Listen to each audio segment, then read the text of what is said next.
Anong mensahe ang kailangang marinig ng mga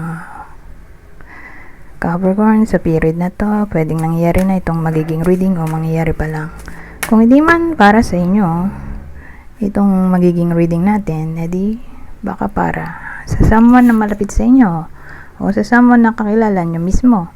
Baka may lumabas na gender mamaya, gawin nyo na lang energy, masculine at feminine energy. Pwede rin naman na huwag nyo nang pansinin ang gender. Hindi ko masasabi kung anong magiging reading, kung positive ba o negative, depende sa kung anong mapipick up pong energy. Walang masama kung papanoorin ang sun, moon at rising sign kasi baka alin man sa mga yan ay mag-resonate na sa sitwasyon nyo.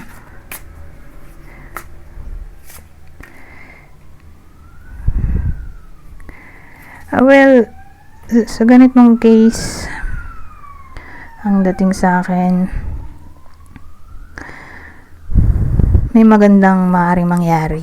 Okay? Sa topic ng money at career. You what the pop natin dito, para bang ano siya, unexpected something na maaaring mangyari, na para bang mapapasabi na lang na what the pop or what the F.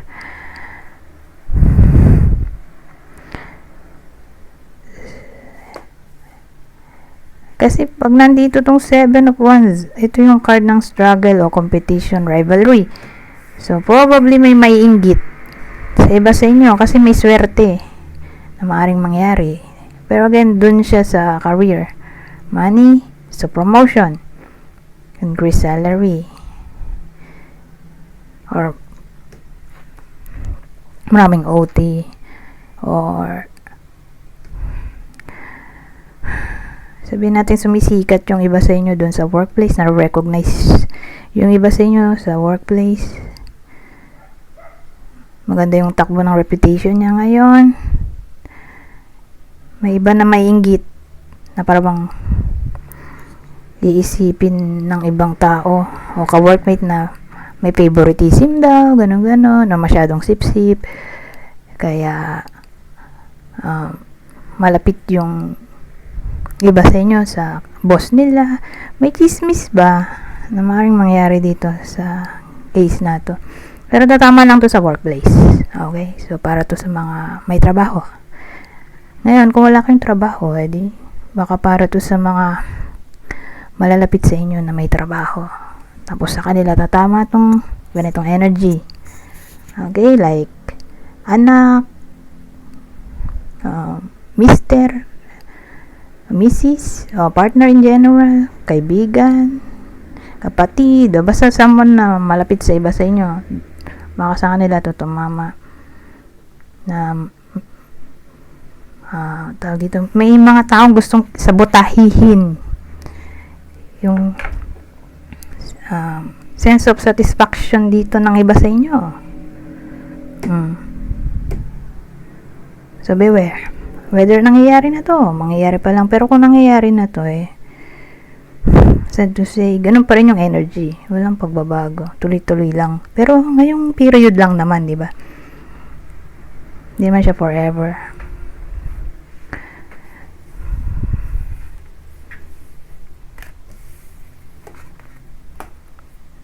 Anyways, teka, ayusin ko nga itong deck na to. Bihira ko to gamitin wala naman kasi paggamitan nito, pero nilagay ko na rin dito just in case na magamit.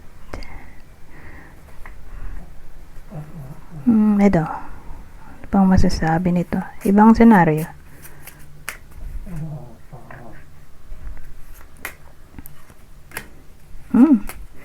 So sa case na to, ito ay all about friendship o relationship.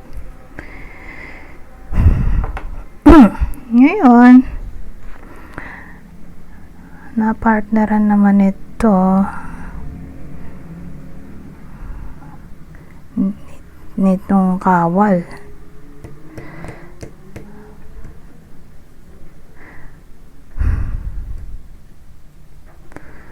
So, ang dating sa akin,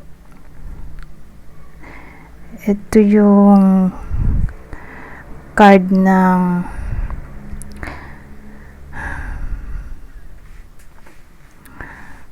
may kinalaman sa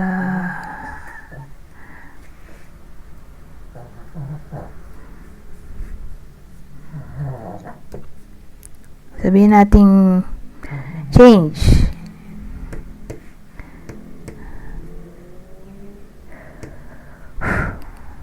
Change kasi ano ang dating nakaharap yung kawal, so ready siya kung ano mang mangyari na pwede niyang i-face habang nakapwesto siya dyan. Kung may dumating bang kaaway o wala, ready siya. Kumbaga prepared siya sa something unknown or any kind ng change. Kasi pwedeng unpredictability. Kasi hindi mo naman malalaman kung may darating bang kalaban o wala habang nasa pwesto ka, naka-duty, kung kawal. So, saan natin ng change? Pero tingin ko naman in a good way. Kaysa yung hindi siya prepared yung kawal dito. Saka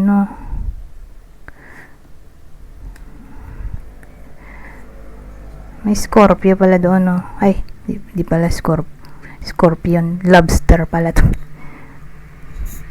So yung lobster sinisimbolize niya ang evolution, kaya siya naging card ng change. So saan natin ang good change sa topic ng relationship o friendship. So kung single, edi baka may mamit silang newfound friend or new connection in general. May mamit silang stranger na magto-turn into acquaintance, or who knows, baka mag-level up sa friendship. Or who knows din kung pwedeng mag-lead sa relationship, yung connection. Basta ito yung card ng connection, whether friendship or relationship. So, yung mga single may meet na new friend or new love interest. Ngayon, kung relationship to, edi saan natin na kung nag-aaway sila, most of the time, whether nangyayari na to o mangyayari pala, saan natin na titigil na yon yung ganong gulo.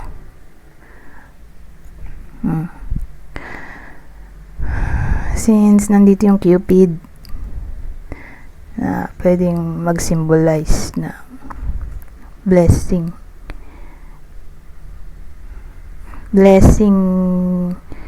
syempre Cupid yan, edi sa romance. So harmony ay posible kung nag-aaway. Yun yung good change dito. Ngayon, ibang case din posible rin dito yung magiging open sila sa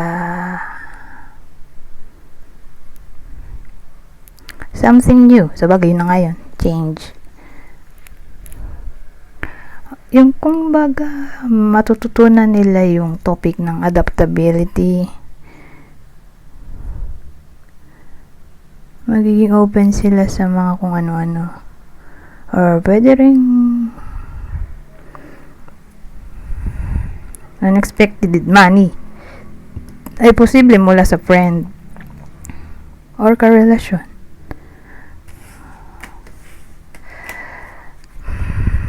Ngayon, dito tayo. Ano pang masasabi nito?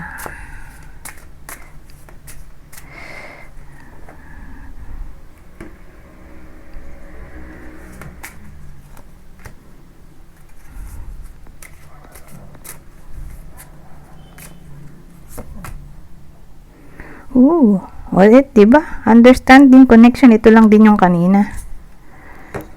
Na, sabi ko nga, saan natin ng harmony in a way na magiging adaptable ang iba sa inyo sa anything na may kinalaman sa something new. na magiging understanding yung iba sa inyo sa pag-embrace ng change in order para ma-maintain ang connection, lalo na kung in a relationship. Ngayon, understanding connection, pwede rin ito magkakadevelopan yung mga magkakaibigan. Tulad din dun sa kanina. Na yun nga, yung friendship baka mag-level up sa relationship. So, since umuulit-ulit, di malaki yung emphasis ng ganong klaseng scenario. Para sa iba sa inyo. Anyways, hanggang dito na lang. Goodbye for now.